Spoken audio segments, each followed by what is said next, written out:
Hey guys, it's Kristen, and today we're back with another video on Vasopressor Infusions. So today for our Vasopressor Infusions, we have two options, Levophed and Epi. And the nice thing about these two medications is that our dosage range for both of them are the exact same. That's 2 to 10 micrograms per minute. So here's what we're gonna do. We're gonna put 1 milligram into a 250 bag, which is gonna yield 4 micrograms per milliliter. On a 10 drop set, we can start right at 1 drop every 6 seconds for 4 micrograms. And if we wanna go up, every minute we're gonna do 15 drops per minute, which is gonna yield 6, and so forth. When you're using a 10 drop set, you can think of it this way. Every 2.5 drops equals 1 microgram.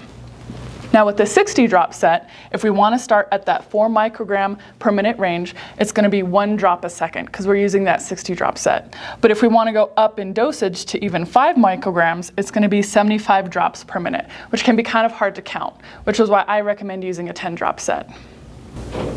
So there's a couple reasons why I recommend using a 250 bag. If we label it and it falls off or gets ripped off and we go into the hospital, maybe another provider or a nurse sees the 250, hopefully common sense will kick in and they'll think, oh, there's a medication in there. If we roll in with a 1 liter bag and it's dripping really slowly, there's a risk that somebody might see that and open that wide open, which can be really dangerous to our patient. So that's why I recommend using a 250 bag. All right, so to mix up the epi drip, what we're gonna do is first we have to get the medication down into the bottom. So we can either swirl it using that centrifugal force, or we can just tap it. And then what we're gonna do is take a 2x2, because it is glass, grip it at the base, and then just snap it off at a 90-degree angle. And have your sharps container ready as well.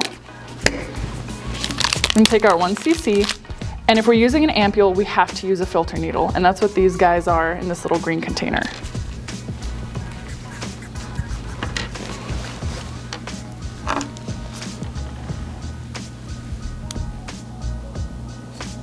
Drop all the medication out of the ampule.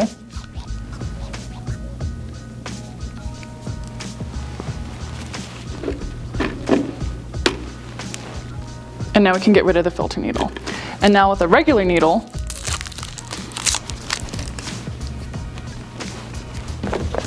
using the medication port, we're gonna put this epi into the bag.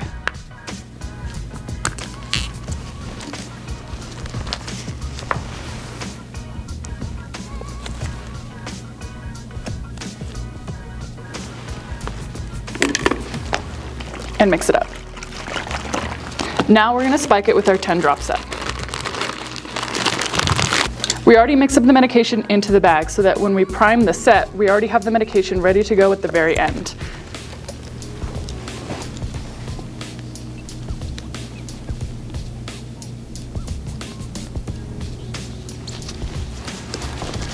Now last but not least, don't forget to label it.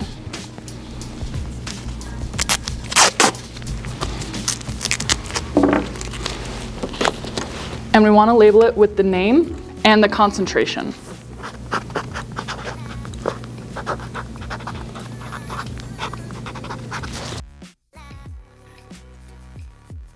All right guys, so another tool in our toolbox is our push dose epi option.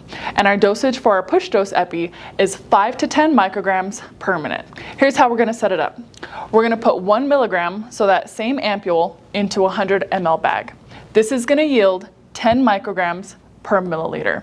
So basically, half of a milliliter to 1 milliliter per minute. Now the thing with push dose epi is it is per minute, so you're gonna have to sit there and push 1 milliliter every minute. So there's 2 ways that we can do it for our push dose epi. First thing that we can do is after we've already mixed it in our 100 ml bag, is take a 10 cc syringe and a needle, and you can just draw it up straight from the bag. Or if you don't want to deal with needles, you can just take that same 10 cc syringe and attach a 10 drop set to our epi. At the bottom there's a lure lock that you can attach your 10 cc syringe to and then clamp it. We're going to open up our 10 drop set, and now we can easily draw out our 10 cc's or our 10 doses of our push dose epi. Close this off. And now you have your 10 doses.